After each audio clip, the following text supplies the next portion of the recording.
So I was reading a Washington Post story where that headline announced the first solar powered town. And I was really curious because, I mean, unless they were going to sleep at 5 p.m., uh, it would not be very plausible that this town could run solely on solar. 5 And 5 p.m. That's not going to work very well either.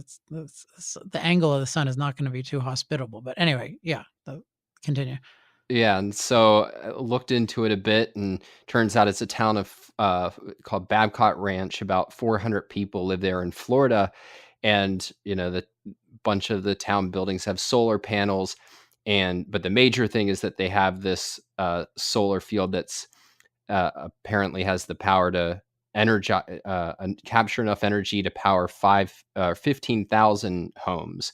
And to be fair, the quote from the Florida Power and Light spokesperson sort of gave away what was going on. She said that when the sun is shining, folks are getting emission free energy.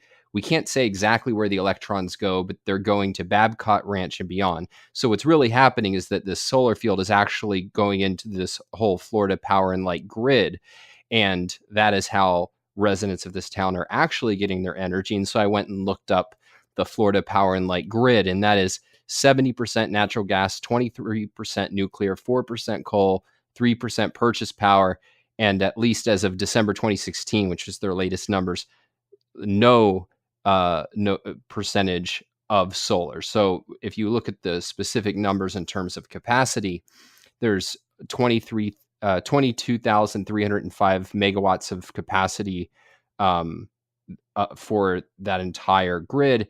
And Babcock Ranch, the solar energy center, provides 74.5 megawatts of capacity, or 0.3% of the total capacity. And that's not Yeah, I generation. wouldn't even. Yeah, even though that's strong there, I would. Yeah, I wouldn't use that. Like, just because even it's yeah, so it's like 0.3%, but even like 0.3%. Yeah, so just we got to figure out better consistent terminology for this capacity stuff.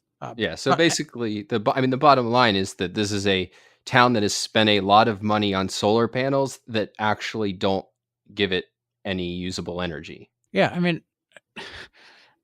just even why not just take it as, um, a giant wind turbine? Like I can, well, not that I have a house, but or that I own, but or that I'd be allowed to. But like, yeah, if you build a giant wind turbine that I don't know costs a ton of money on your property, yes, obviously you can generate more energy than you use in in some sense. But then there are issues with, well, then that's not everyone can do that because the wind turbines need to be spaced out.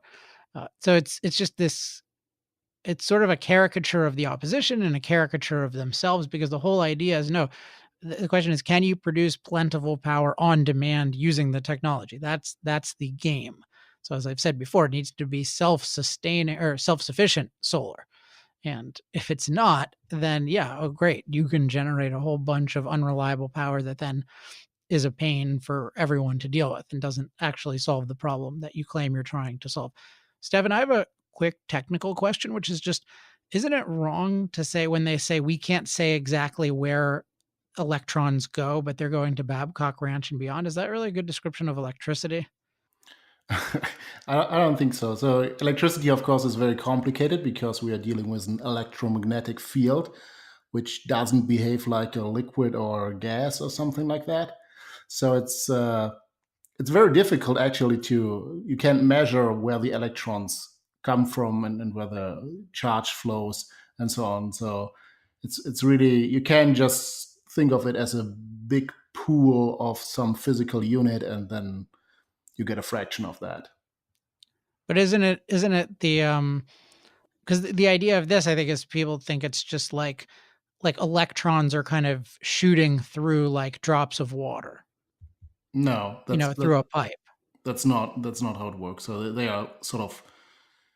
I'm not a physicist, so it's very difficult to explain, and for a physicist, it would be difficult to explain. I think so. It's just they are sort of, I think, swinging in the electromagnetic field, and so the charge run through that. So I don't I can really explain the basic physics of that, but it's very complicated and it's not easy to measure or see where it flows. So actually, so when the solar panels produce a lot of energy, it's actually that a lot of these electrons or of the charge is sort of pushed out of there because you have a sort of potential difference between the generator and the consumer. And then if you're connected to the power grid and the generator is generating this electricity, it actually flows out of there in a sense. So yeah, it's very difficult. You can't measure that. I don't know anyone who could measure that. Maybe under laboratory conditions. I don't know.